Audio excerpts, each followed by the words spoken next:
In the furrow, St. Jose Maria Escriva says at 46, that big young man wrote to me saying, "My ideal is so great that only the sea could contain it." I answered, "And what about the tabernacle, which is so small, and the common workshop of Nazareth?" Escriva comments, "It is in the greatness of ordinary things that he awaits us." This passage struck me, number one,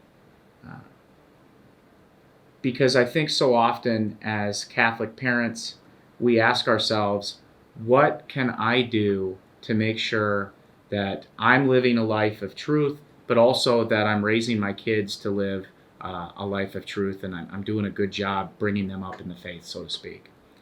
And Escriva would say, I think in part, it starts very simply.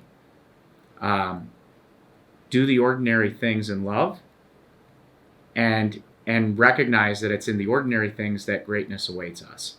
And I love his phrase, the workshop of Nazareth.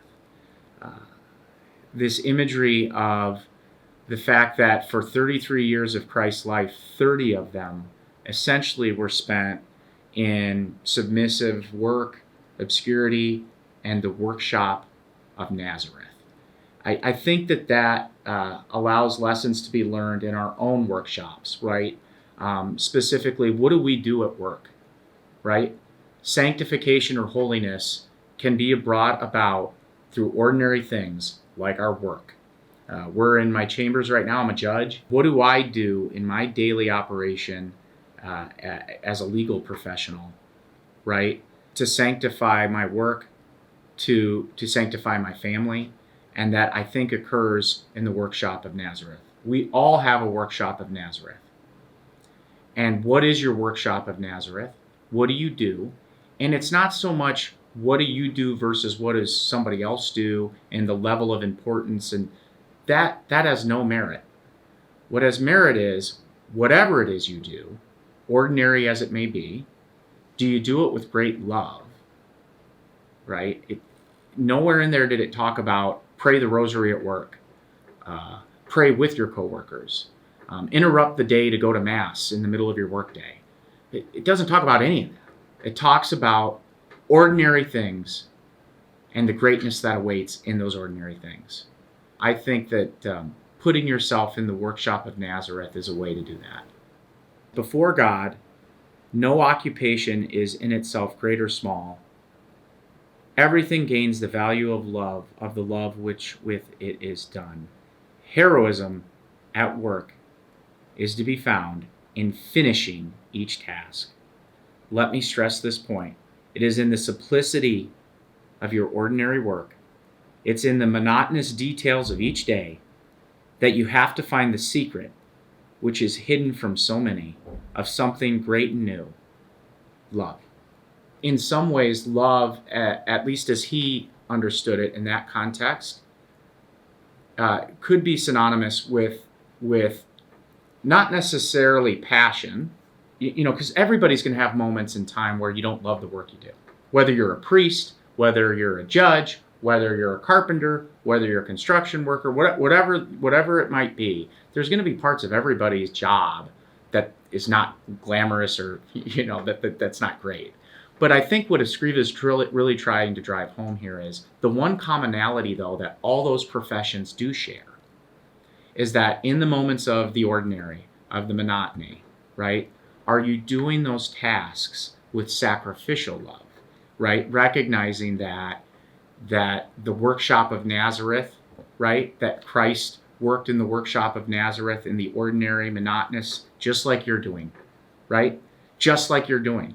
No different, right? Now, granted, he was God, I get that. But for 30 years, he didn't really manifest his divineness in that way, right? He was more human than anything else at that point in time in terms of how he manifested his divinity, right? And so I think that recognizing that there's things of my job that's not glamorous, that's not great. It's in every profession, and the question is, are you doing those things in love, right?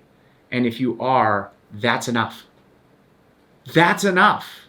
right? I think we have in this mind that if we want to reach sainthood, we have to do all these things and be great like again, comparing, be great like so-and-so's great. But no, it's do the small things, the ordinary things, finish the task and do it with love. That in and of itself will be a witness to the gospel. I think this uniquely is not one of these things you can simply explain to your children. It's one of these things that you have to exhibit. And so I think that, kids are smart. Kids are really smart, especially like second grade to like eighth grade. I feel like they're just sponges, right? And so, especially during those formative times, they pick up on adult conversations that are occurring.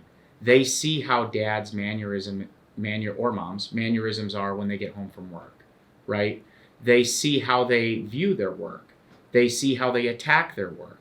They see how they get up and do their work. Specifically with your job, with work and your vocation or however you want to phrase that. I think your attitude and disposition to it and how you do the work is just as important as how you explain the work. And so if you're doing those things in love, the kids will pick that up. The goal then is they learn from observance, right? Not from necessarily a lecture you're giving them, because a first grader's not going to really understand the nuances of what I just said. But if they see it and observe it, day in, day out, 365 days a year after year, believe you me, when they're 18 or 19, they'll implement it.